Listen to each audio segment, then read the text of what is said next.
நம்ம சென்னை சில்க்ஸின் பெருமை மிகு ஆடி சேல். தரமான ஆடி, பெருமை மிகு ஆடி. திருவேங்கடம் அப்படின்ற நபர் என்கவுண்டர் செய்யப்படுறார். இந்த கொட்டாகை இருக்கு இல்லையா, திருவேங்கடம் என்கவுண்டர் செய்யப்பட்ட கொட்டாகை.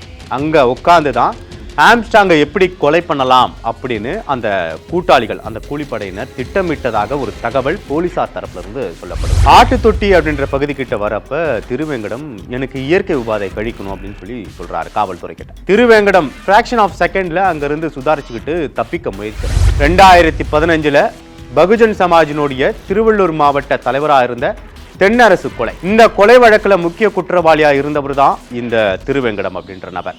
இவர் இந்த ஆம்ஸ்ட்ராங் கொலை வழக்குலையும் சம்பந்தப்பட்டிருக்கார். நாங்க இந்த ஆம்ஸ்ட்ராங் படுகொலை வழக்குல படுகொலை செய்யப்பட்டப்ப ஆயுதங்களா வெடிகுண்டுகளும் எடுத்துட்டு போயிருந்தோம், 3 வெடிகுண்டு நான் எடுத்துட்டு போயிருந்தேன் அப்படின்னு ஒரு தகவலை சொல்றாரு. அப்ப காவல்துறை வெடிகுண்டுகள் ஆம்ஸ்ட்ராங் கொலை வழக்குல உபயோகப்படுத்தல, அப்ப அந்த வெடிகுண்டுலாம் எங்க அப்படின்னு திருவேங்கடம் கிட்ட விசாரிக்கிறார். ஆம்ஸ்ட்ராங் மனைவி பொற்கொடி இன்னைக்கு ஆளுநரை சந்தித்து அவங்க கிட்ட ஒரு மனு கொடுக்கறதுக்காக நேரம் கேட்டு இருப்பதாக தகவல் வந்தது. சமீபத்தில் தமிழ்நாட்டை ரொம்ப அதிர்ச்சிக்கு உள்ளாக்கின ஒரு சம்பவம் ஆம்ஸ்ட்ராங் படுகொலை வழக்கு. பகுஜன் சமாஜ் கட்சியினுடைய தமிழ்நாட்டு மாநில தலைவராக இருந்த ஆம்ஸ்ட்ராங் பெரம்பூர்ல இருக்கக்கூடிய அவருடைய வீட்டின் அருகேயே வைத்து ஒரு மர்ம கும்பலால் படுகொலை செய்யப்பட்டார்.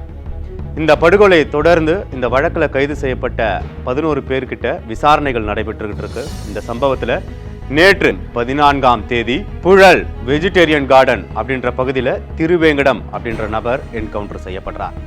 இவர் என்கவுண்டர் செய்யப்பட்ட அந்த இடமும் ஆம்ஸ்ட்ராங்கினுடைய படுகொலைக்கும் பல்வேறு நெருங்கிய தொடர்புகள் இருக்கு அப்படின்னு பல்வேறு தரப்புகள்ல இருந்து தகவல்கள் வந்துகிட்டு இருக்கு. திருவேங்கடம் யார் அப்படின்றத முதல்ல பார்த்துருவோம். இந்த திருவேங்கடம் ஆம்ஸ்ட்ராங் படுகொலை வழக்குல முக்கிய குற்றவாளியா கைது செய்யப்பட்டார். இவர்கிட்ட காவல்துறை பல்வேறு விசாரணைகளை மேற்கொண்டிருக்காங்க. இதற்கு முன்னாடி இந்த திருவேங்கடம் 2014 குன்றத்தூர்ல ஒரு கொலை வழக்குல குற்றவாளியா இருந்திருக்காரு. அது போக 2015 இப்ப நடந்திருக்கக்கூடிய ஆம்ஸ்ட்ராங் கொலைக்கு சம்பந்தமான ஒரு வழக்குல ஒரு முக்கிய குற்றவாளியா இருந்திருக்காரு. 2015 பகுஜன் சமாஜினுடைய திருவள்ளூர் மாவட்ட தலைவராக இருந்த தென்னரசு கொலை, இந்த தென்னரசு கொலையும் 2015 மிகப்பெரிய கொலை வழக்கா பலரால பேசப்பட்டது. இந்த கொலை வழக்குல முக்கிய குற்றவாளியா இருந்தவர் தான் இந்த திருவேங்கடம் அப்படின்ற நபர். இவர் இந்த ஆம்ஸ்ட்ராங் கொலை வழக்குலையும் சம்பந்தப்பட்டிருக்கார். ஆம்ஸ்ட்ராங் இந்த மாதம் 5ஆம் தேதி மாலை 7:15 அளவுல பெரம்பூர்ல இருக்கக்கூடிய அவருடைய வீட்டின் அருகே ஒரு 11 பேர் கொண்ட மர்ம கும்பலால் வெட்டி படுகொலை செய்யப்படுறாங்க. இதற்கு பிறகு காவல்துறையினரால சில பேர் கைது செய்யப்படுறாங்க. இந்த கைது எண்ணிக்கை கொஞ்சம் கொஞ்சமா அதிகரிச்சுக்கிட்டே இருக்கு. ஆம்ஸ்ட்ராங் படுகொலை செய்யப்பட்டதுமே பெரிய விவாதங்கள்லாம் எழுந்தது. தமிழகத்தினுடைய சட்ட ஒழுங்கு இது தொடர்பான பல்வேறு விவாதங்கள் எழுந்தது. இது போக கைது செய்யப்பட்ட குற்றவாளிகள் உண்மையான குற்றவாளிகளா அப்படின்னு பெரிய கேள்விக்குறி இருந்தது. இந்த கேள்விக்குறி பொதுமக்களை தவிர்த்து பல்வேறு அரசியல் கட்சி தலைவர்களும் எழுப்பினாங்க. இப்படி இருக்கிறப்ப ஆம்ஸ்ட்ராங் படுகொலை செய்யப்பட்டதுமே காவல்துறை தரப்புல இருந்து ஒரு சிசிடிவி ஃபுட்டேஜை வெளியிட்டாங்க. அதாவது ஆம்ஸ்ட்ராங் படுகொலை நடந்த அந்த சமயத்துல ஒரு சிசிடிவி ஃபுட்டேஜ் வெளியிடுறாங்க. அந்த சிசிடிவி ஃபுட்டேஜ்ல கொலையாளிகள் கொலை செஞ்சுட்டு அங்கிருந்து தப்பி செல்லக்கூடிய ஒரு ஃபுட்டேஜை வெளியிடுறாங்க. அந்த ஃபுட்டேஜ்ல இருட்டு நேரம், மாலை நேரம் அப்படின்றதுனால ரொம்ப இருட்டா இருக்கு. அந்த ஃபுட்டேஜ்ல பெருசா அந்த 2 வீலருடைய லைட் மட்டுமே அதிகமா இருக்கிறதுனால அந்த பைக்ல போனவங்க யார் அப்படின்றது சரியான முகத்தெளிவு இல்லாம ஒரு குழப்பமா இருந்தது. இந்த குழப்பத்தை தான் பல்வேறு அரசியல் கட்சி தலைவர்களும் எழுப்பினாங்க. இப்படி ஒரு ஃபுட்டேஜ் வெளியிடுறாங்க, சில பேரை கைது பண்ணியிருக்கிறதா சொல்றாங்க. இப்படி கைது பண்ணியிருக்கவங்க எல்லாருமே உண்மையான குற்றவாளிகள் தானா அப்படின்னு கேள்விலாம் எழுப்பினாங்க. இது போக இந்த கொலை வழக்குல போலீஸ் தரப்புல இருந்து சொல்லப்பட்டது, ஆற்காடு சுரேஷ் 1 வருடத்திற்கு முன்னாடி படுகொலை செய்யப்படுறாரு. அவருடைய தம்பி பொன்னை பாலு இந்த வழக்கில் கைது செய்யப்பட்டிருக்காரு. இவர் போக ராமு, திருவேங்கடம், மணிவண்ணன் உள்ளிட்டவங்கலாம் கைது செய்யப்பட்டிருக்காங்க. அருள் அப்படின்றவரும் கைது செய்யப்பட்டிருக்காங்க அப்படின்னு காவல்துறை தரப்புல இருந்து சொல்லப்பட்டது. இவங்க எல்லாமே ஆம்ஸ்ட்ராங் படுகொலை வழக்கில் சம்பந்தப்பட்டிருக்காங்க. இவங்க எல்லாம் ஏன் ஆம்ஸ்ட்ராங் கொலையில சம்பந்தப்பட்டிருக்காங்க அப்படின்னா, நம்ம ஏற்கனவே சொன்னது போல ஆற்காடு சுரேஷ் வழக்கில் ஆம்ஸ்ட்ராங் பெரும் அடிப்பட்டது அப்படின்ற ஒரு குற்றச்சாட்டு இருக்கு. அதன் அடிப்படையில் இவங்க எல்லாம் சம்பந்தப்பட்டிருக்காங்கன்னு காவல்துறை தரப்புல சொன்னாங்க. அதே போல ஆம்ஸ்ட்ராங் படுகொலை நடத்தப்பட்ட தினமான 5ஆம் தேதி ஆற்காடு சுரேஷனுடைய பிறந்த நாள். அந்த நாளை கணக்கிட்டு தான் நாங்கள் ஆம்ஸ்ட்ராங்கை படுகொலை பண்ணோம் அப்படின்னு வாக்குமூலம் கொடுத்ததாகவும் காவல்துறை தரப்புல இருந்து சொல்லப்பட்டிருக்கு. இப்படி கைது செய்யப்பட்ட எல்லாரும் பூந்தமல்லி சிறையில் அடைக்கப்பட்டு விசாரணைகள் நடந்துகிட்டு இருந்தது. நீதிமன்ற காவலில் இருந்த அவங்கள 7 நாட்கள் போலீஸ் அவங்களுடைய விசாரணைக்கு எடுத்து விசாரிக்கணும் அப்படின்னு நீதிமன்றத்தில் ஒரு கோரிக்கை வச்சாங்க. ஆனால் நீதிமன்றம் 7 நாள் இல்லை 5 நாள் அவங்களை எடுத்து விசாரிங்க அப்படின்னு அனுமதி கொடுத்தது. அதன்படி தான் கைது செய்யப்பட்ட நபர்கள் எல்லாரும் 5 நாட்கள் காவல்துறையினுடைய கஸ்டடியில் எடுத்து விசாரிக்கப்பட்டாங்க.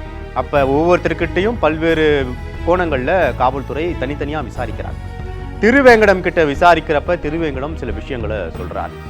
நாங்கள் இந்த ஆம்ஸ்ட்ராங் படுகொலை வழக்கில் படுகொலை செய்யப்பட்டப்ப ஆயுதங்களாக வெடிகுண்டுகளும் எடுத்துகிட்டு போயிருந்தோம். 3 வெடிகுண்டு நான் எடுத்துகிட்டு போயிருந்தேன் அப்படின்னு ஒரு தகவலை சொல்கிறார். அப்போ காவல்துறை வெடிகுண்டுகள் ஆம்ஸ்ட்ராங் கொலை வழக்கில் உபயோகப்படுத்தல, அப்போ அந்த வெடிகுண்டுலாம் எங்கே அப்படின்னு திருவேங்கடம் கிட்ட விசாரிக்கிறாங்க. திருவேங்கடம் அதற்கு மணலி பக்கத்தில் இருக்க ஒரு வீட்டில் தான் நான் அதை வெடிக்காத நிலையில் பதுக்கி வச்சுருக்கேன் அப்படின்னு ஒரு தகவல் சொல்கிறாங்க.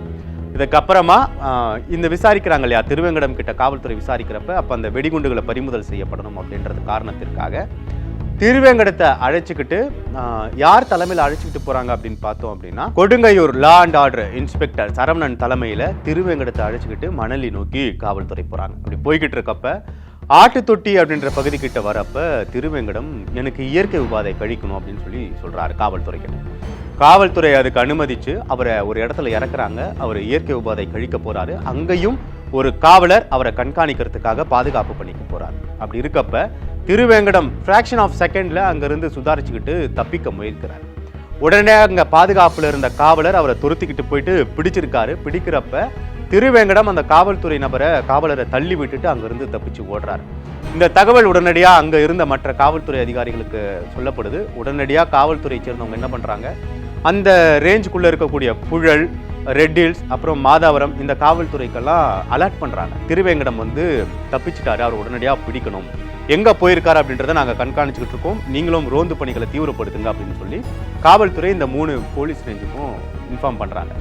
இது உடனே போலீஸ் எல்லாம் தீவிரமாக தேட ஆரம்பிக்கிறாங்க. பல்வேறு இடங்களில் தேடுறாங்க. அப்படி தேடிக்கிட்டு இருக்கப்ப புழல் அருகே இருக்கக்கூடிய இந்த வெஜிடேரியன் கார்டன் சொல்கிறோம் இல்லையா, அந்த பகுதியில் ஒரு இடத்துல தான் திருவேங்கடம் பதுங்கி இருக்கிறதா காவல்துறைக்கு தகவல் வருது. உடனடியாக தனிப்படை இன்ஸ்பெக்டரான தண்டையார்பேட்டையினுடைய தனிப்படை இன்ஸ்பெக்டரான புகாரி தலைமையில் சம்பவ இடத்துக்கு போலீஸ் போகிறாங்க. அதாவது அந்த புழல் கிட்ட இருக்கக்கூடிய வெஜிடேரியன் கார்டனுக்கு போகிறாங்க. அங்கே போய் பார்க்குறப்ப ஒரு கொட்டா இருக்குது. அந்த கொட்டாய்க்குள்ளே தான் திருவேங்கடம் பதுங்கி இருக்கிறதா காவல்துறைக்கு தெரிய வருது. உடனடியாக காவல்துறையினர் அந்த கொட்டாகையை அவங்களுடைய ரேடார்க்குள்ள கொண்டு வராங்க. போலீஸார் அந்த கொட்டாகையை சுற்றி நிற்கிறாங்க. திருவேங்கடத்தை எச்சரிக்கிறாங்க, மரியாதையாக வெளியே வந்து சரண்டர் ஆயிடு, காவல்துறை இத்தனை பேர் இருக்கும் அப்படின்னு சொல்கிறாங்க. அப்போ காவல்துறை இந்த எச்சரிக்கை கொடுத்த உடனே திருவேங்கடம் கொஞ்சம் கூட தாமதிக்காம அங்கிருந்த ஒரு துப்பாக்கியை எடுத்து காவல்துறையை நோக்கி சுட்டிருக்காங்க. அவர் சுட்டதும் காவல்துறையினர் மறுபடியும் எச்சரிக்கிறாங்க, மரியாதையாக உங்க கையில் இருக்க துப்பாக்கியை கீழே போட்டுட்டு காவல்துறை கிட்ட சரண்டர் அடைஞ்சிரு அப்படின்னு சொல்லியிருக்காங்க. ஆனால் அதை பொருட்படுத்தாத திருவேங்கடம் திரும்ப காவல்துறையை நோக்கி சுட்டிருக்காரு. அப்ப காவல்துறையினர் தங்களுடைய உயிரை பாதுகாத்துக் கொள்வதற்காக திருவேங்கடத்தை நோக்கி துப்பாக்கி சூடு நடத்தியிருக்காங்க. யார் இந்த துப்பாக்கி சூடு நடத்தினது அப்படின்னு பார்த்தோம்னா, தண்டையார்பேட்டையினுடைய லா அண்ட் ஆர்டர் தனிப்படை இன்ஸ்பெக்டரான புகாரி தான் அந்த துப்பாக்கி சூட நடத்தியிருக்காரு. இவர் திருவேங்கடத்தை நோக்கி சுட்டதும் அந்த குண்டுகள் 2 இடத்துல திருவேங்கடத்தின் மீது பாய்ந்திருக்கிறது. ஒன்று அவருடைய மார்பு பகுதியிலும், இன்னொன்று அவருடைய வயிற்று பகுதியிலும் பாய்ந்திருக்கு. அவர் அந்த குண்டு பாய்ந்து கீழே விழுந்த உடனே காவல்துறையினர் அவரை அங்கிருந்து மீட்டு புழல் பக்கத்தில் இருக்கக்கூடிய ஒரு தனியார் மருத்துவமனைக்கு உடனடியாக கூட்டு போயிருக்காங்க. ஃபர்ஸ்ட் எய்ட் பண்றதுக்காக தனியார் மருத்துவமனைக்கு கூட்டு போறாங்க. அங்க திருவேங்கடத்தை பரிசோதித்த மருத்துவர்கள் திருவேங்கடம் ஏற்கனவே இறந்துட்டதா காவல்துறைக்கு சொல்றாங்க. காவல்துறையினர் உடனடியாக அவருடைய உடலை ஸ்டான்லி அரசு மருத்துவமனைக்கு உடற்கூறு ஆய்வுக்காக கொண்டு போறாங்க. அதே சமயம் இன்னொரு பக்கம் தங்களுடைய உயர் அதிகாரிகளுக்கு இந்த மாதிரி நாங்கள் திருவேங்கடத்தை விசாரணைக்காக அழைச்சிட்டு போயிருந்தோம், அவர் பதுக்கி வச்சிருந்த ஆயுதங்களை பறிமுதல் பண்றதுக்காக அழைச்சிட்டு போனோம். அப்போ அவர் எங்களுடைய பிடியிலிருந்து தப்பித்தாரு. ஒரு இடத்துல அவரை நாங்கள் ஸ்பாட் பண்ணோம், அவரை சரண்டர் ஆக சொன்னோம். ஆனால் அவர் சரண்டர் ஆகலை, எங்களை நோக்கி துப்பாக்கியால் சுட்டாரு. எங்களை பாதுகாக்கிறதுக்காக நாங்கள் அவரை திருப்பி சுட்டோம், இதில் உயிர் இழந்துட்டாரு. ஒரு பிரைவேட் ஹாஸ்பிட்டலோட டாக்டர் வச்சு நாங்கள் எக்ஸாமின் பண்ண ஒரு இறந்துட்டாரு அப்படின்ற தகவலை உயர் அதிகாரிகிட்ட சொல்கிறாங்க. இந்த தகவல் உயர் அதிகாரிகளுக்கு போனதுக்கு அப்புறமா சென்னை கமிஷனராக இருக்கக்கூடிய அருண் உடனடியாக ஒரு உத்தரவு போடுறாரு. நரேந்திர நாயரை உடனடியாக ஸ்பாட்டுக்கு போயிட்டு என்கவுண்டர் இடத்துல என்னென்னலாம் சம்பவம் நடந்தது, இந்த என்கவுண்டர் எப்படி நடந்தது அப்படின்றத விசாரிங்க அப்படின்னு சொல்லி உத்தரவு போடுறாரு. இந்த உத்தரவை ஏற்றுக்கிட்டு நரேந்திர நாயர் ஸ்பாட்டுக்கு போயிட்டு அங்கே விசாரிக்கிறார். அதாவது திருவேங்கடம் எங்கே இருந்தார், காவல்துறை எப்படி அவங்கள அணுகுனாங்க, புகாரி எப்படி சுட்டாரு, திருவேங்கடம் தரப்புல இருந்து துப்பாக்கி குண்டுகள் எங்கிருந்து வந்தது அப்படின்றதெல்லாம் நாயர் விசாரிச்சு அவர் ஒரு விசாரணையை உயர் அதிகாரிகளுக்கு தெரியப்படுத்தியிருக்கார். இதே சமயத்துல இந்த துப்பாக்கி சூடு நடந்ததுன்னு சொன்னோம் இல்லையா, அந்த இடத்துல ஒரு துப்பாக்கியும் கைப்பற்றப்பட்டிருக்கு. அந்த துப்பாக்கி தான் திருவேங்கடம் உபயோகப்படுத்தப்பட்ட துப்பாக்கி அப்படின்னு காவல்துறை தரப்புல இருந்து சொல்றாங்க. உடல் ஸ்டான்லி ஹாஸ்பிட்டலுக்கு போயிட்டு அங்க பிரேத பரிசோதனைக்காக தயார்படுத்திக்கிட்டு இருக்காங்க. எப்பவுமே காவல்துறை தரப்புல இருந்து ஒரு என்கவுண்டர் நடக்குது அப்படின்னா அந்த இடத்துல மேஜிஸ்ட்ரேட் இன்வெஸ்டிகேஷன் கண்டிப்பா நடக்கணும். இது காவல்துறையினுடைய சட்ட விதிகளுக்கு உட்பட்டது. என்கவுண்டர் நடந்த இடத்துல அந்த லோக்கல் மேஜிஸ்ட்ரேட் போயிட்டு விசாரணை நடத்துவாங்க. எப்படி இந்த என்கவுண்டர் நடந்தது, யார் சம்பந்தப்பட்டிருக்கா, எந்த காவல்துறையை சேர்ந்த நபர் என்கவுண்டர் பண்ணாரு, அவங்க கிட்ட விசாரணைகள் நடக்கும். நீங்க எப்படி பண்ணீங்க, ஏன் பண்ணீங்க, எவ்வளோ டிஸ்டன்ஸ்ல இருந்து இந்த என்கவுண்டர் நடந்தது, நீங்க சுடும் போது அவரை இந்த இடத்துல தான் ஏம் பண்ணி சுட்டிங்களா அப்படின்னு பல்வேறு கோணங்கள்ல மேஜிஸ்ட்ரேட் இன்வெஸ்டிகேட் பண்ணுவாங்க. அதன் அடிப்படையில் திருவேங்கடம் என்கவுண்டர்லையும் மேஜிஸ்ட்ரேட் தீபா ஒரு ஆய்வை மேற்கொண்டிருக்காங்க, ஒரு விசாரணையை மேற்கொண்டிருக்காங்க. இந்த விசாரணையும் பாதுகாக்கப்பட்டிருக்கு. இப்படி பல்வேறு விஷயங்கள் திருவேங்கடம் என்கவுண்டர் தொடர்பாக நடந்துகிட்டு இருக்கு. இந்த சமயத்தில் இன்னொரு சிசிடிவி ஃபுட்டேஜை போலீஸ் வெளியிடுறாங்க. அது என்ன ஃபுட்டேஜ் அப்படின்னா, நம்ம ஏற்கனவே பார்த்தோம் இல்லையா, 5ஆம் தேதி ஆம்ஸ்ட்ராங் படுகொலை செய்யப்பட்டதும் ஒரு ஃபுட்டேஜ் வெளியே வருது.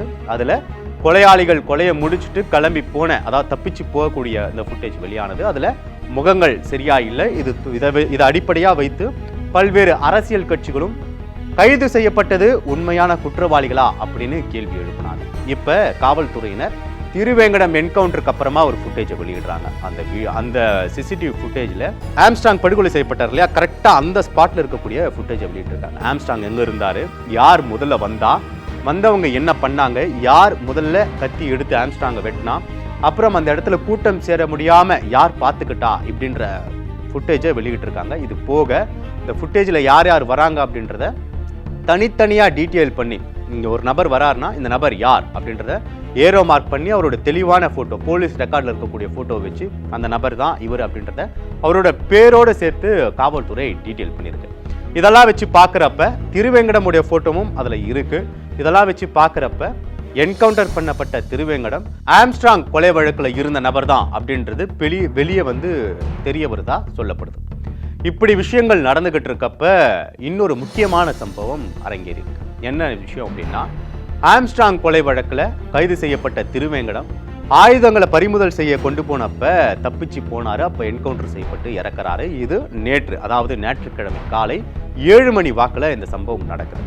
இந்த சம்பவம் நடந்து கொஞ்ச நேரத்துக்கெல்லாம் சென்னை கமிஷனர் அலுவலகத்துக்கு இந்த வழக்கில் இருக்கக்கூடிய முக்கிய நபரான பொன்னை பாலு யார் அப்படின்னா, ஆற்காடு சுரேஷனுடைய தம்பி. இவருடைய மனைவி கமிஷனர் ஆஃபீஸ்க்கு வராங்க. எதுக்காக வந்திருக்காங்க அப்படின்னு அங்கே விசாரிக்கிறப்ப அவங்க சில தகவல்கள்லாம் வெளியே வந்திருக்கு. இவங்க தன்னுடைய கணவர் பொன்னை பாலு கைது செய்யப்பட்டு, அதாவது ஆம்ஸ்ட்ராங் கொலை வழக்கில் கைது செய்யப்பட்டு நீதிமன்ற காவலில் இருக்கக்கூடிய தன்னுடைய கணவர் பொன்னை பாலுவுக்கும் உயிர் அச்சுறுத்தல் இருப்பதா மனு கொடுக்க வந்திருந்ததா ஒரு தகவல் வந்திருக்கு. இப்படியான விஷயம் நடந்திருக்கிறப்ப ஆம்ஸ்ட்ராங் மனைவி தரப்புல இருந்து ஒரு தகவல் வந்திருக்கு. ஆம்ஸ்ட்ராங் மனைவி பொற்கொடி இன்னைக்கு ஆளுநரை சந்தித்து அவங்க கிட்ட ஒரு மனு கொடுக்கறதுக்காக நேரம் கேட்டு இருப்பதாக தகவல் வந்திருக்கு. ஏன் ஆம்ஸ்ட்ராங் மனைவி பொற்கொடி ஆளுநரை சந்திக்கிறாங்க அப்படின்னா, ஆம்ஸ்ட்ராங்குடைய மனைவி ஆம்ஸ்ட்ராங் கொலை வழக்கில் சிபிஐ விசாரணை வேணும் அப்படின்னு ஆளுநரை சந்தித்து வலியுறுத்த இருப்பதாகவும் அது தொடர்பாக மனு கொடுக்க இருப்பதாகவும் ஒரு தகவல் வந்திருக்கு. ஆரம்பத்தில், இந்த காணொலியினுடைய ஆரம்பத்தில் திருவேங்கடம் படுகொலை செய்யப்பட்ட அந்த கொட்டாகைக்கும் ஆம்ஸ்ட்ராங்குடைய கொலைக்கும் ஒரு முக்கிய பங்கு இருக்கு, அந்த இடம் ரொம்ப முக்கியமான இடம் அப்படின்னு பேசணும் அப்படின்னு ஒரு தகவல் சொன்னோம். அப்படின்னு பார்த்தோம்னா, இந்த கொட்டாகை இருக்கு இல்லையா, திருவேங்கடம் என்கவுண்டர் செய்யப்பட்ட கொட்டாகை, அங்கே உட்காந்து தான் ஆம்ஸ்ட்ராங்கை எப்படி கொலை பண்ணலாம் அப்படின்னு அந்த கூட்டாளிகள், அந்த கூலிப்படையினர் திட்டமிட்டதாக ஒரு தகவல் போலீசார் தரப்புல இருந்து சொல்லப்படுது. இது போக இன்னொரு விஷயமும் வெளியே வந்துகிட்டு இருக்கு. இந்த சிசிடிவி ஃபுட்டேஜ் வந்தது இல்லையா, அதாவது டீட்டெயில் பண்ணி காவல்துறையினர் டீட்டெயில் பண்ணி ஒரு ஃபுட்டேஜ் வெளியிட்டாங்களா, இதுக்கப்புறமா இன்னொரு ஃபுட்டேஜை வெளியிட்டிருக்காங்க. ஆம்ஸ்ட்ராங்கனுடைய அந்த புது வீடு கட்டிக்கிட்டு இருக்க இடத்துல இந்த படுகொலை நடக்குது. அந்த இடத்துல இருந்த சிசிடிவி ஃபுட்டேஜை போலீஸ் டீட்டெயில் பண்ணி வெளியிட்டிருக்காங்க. இது போக இன்னொரு ஃபுட்டேஜ் வந்திருக்கு. அது ஆம்ஸ்ட்ராங் தெருவுக்கு பக்கத்து தெருவில் கொலையாளிகள் நின்று அவங்க பேகுக்குள்ள ஆயுதங்களை மறைச்சு வைக்கிறது, அங்கிருந்து கிளம்புறது, இந்த மாதிரியான சிசிடிவி ஃபுட்டேஜும் போலீஸ் வெளியிட்டிருக்கு. இது போக காவல்துறை தரப்புல இருந்து இன்னொரு தகவலும் சொல்லப்படுது. ஆம்ஸ்ட்ராங் கொலை செய்யப்படுறதுக்கு முன்னாடி 45 நிமிடங்களுக்கு முன்னாடி பெரம்பூர்ல இருக்கக்கூடிய ஒரு டாஸ்மார்க்ல உட்கார்ந்து இந்த கொலையில ஈடுபட்ட அனைத்து நபர்களும் மது அருந்திவிட்டு அங்க ஒரு முக்கியமான ஆலோசனையை மேற்கொண்டிருக்காங்க. அதுல பொன்னை பாலு ரொம்ப முக்கியமான இன்ஸ்ட்ரக்ஷனை அங்க கொலை சீன்ல ஈடுபட்ட அந்த நபர்களுக்கு சொல்லியிருக்காரு. என்ன சொல்லியிருக்காரு அப்படின்னா, எந்தெந்த இடத்துலலாம் வெட்டினா நரம்புகள் அறந்து ரத்தம் அதிகமா வெளியேறுமோ அந்த இடத்துலலாம் வெட்டணும் அப்படின்னு அந்த இருந்த கூட்டாளிகளுக்கு உத்தரவிட்டதா ஒரு தகவல் வெளிவந்திருக்குது. ஆம்ஸ்ட்ராங் கொலை வழக்கு, அதை தொடர்ந்து இந்த கொலை வழக்கில் சம்பந்தப்பட்ட திருவேங்கடம் அப்படின்ற ஒரு சஸ்பெக்ட் பண்ணக்கூடிய நபர் என்கவுண்டர் பண்ணப்பட்டிருக்கிறது. அது தொடர்ந்து இந்த வழக்கில் முக்கிய குற்றவாளியாக இருக்கக்கூடிய பொன்னை பாலுனுடைய மனைவி கமிஷனர் அலுவலகத்தில் ஒரு மனு கொடுத்துருக்காங்க. தன்னுடைய கணவருக்கு உயிர் அச்சுறுத்தல் இருக்கு, அவங்களுக்கு பாதுகாப்பு வேணும் அப்படின்னு ஒரு மனு கொடுத்துருக்கிறதாவும் ஒரு தகவல். இப்படி ஆம்ஸ்ட்ராங் கொலை வழக்கில் தினம் தினம் புதுசாக பல்வேறு அதிர்ச்சி அளிக்கக்கூடிய தகவல்கள் வந்துகிட்டு இருக்கு. தொடர்ந்து பார்ப்போம் இந்த ஆம்ஸ்ட்ராங்குடைய கொலை வழக்கு எங்க போய் முடியுது அப்படின்றத பார்ப்போம். நக்கீரன் டிவிக்கு சப்ஸ்கிரைப் செய்யுங்கள். உங்கள் ஆதரவே எங்கள் பலம். ஆசிரியர்களுக்கு நண்பனாகவும் மாணவர்களுக்கு ஆசானாகவும் திகழும் தேர்வு வழிகாட்டி. ஒவ்வொரு பாடத்திற்கும் அனுபவமிக்க ஆசிரியர்களின் துல்லியமான தெளிவான விடைகள். CNC இருக்கு, தேர்வு பயம் எதற்கு? இது தீரன் பப்ளிஷிங் ஹவுஸ் விற்பனை வெளியீடு.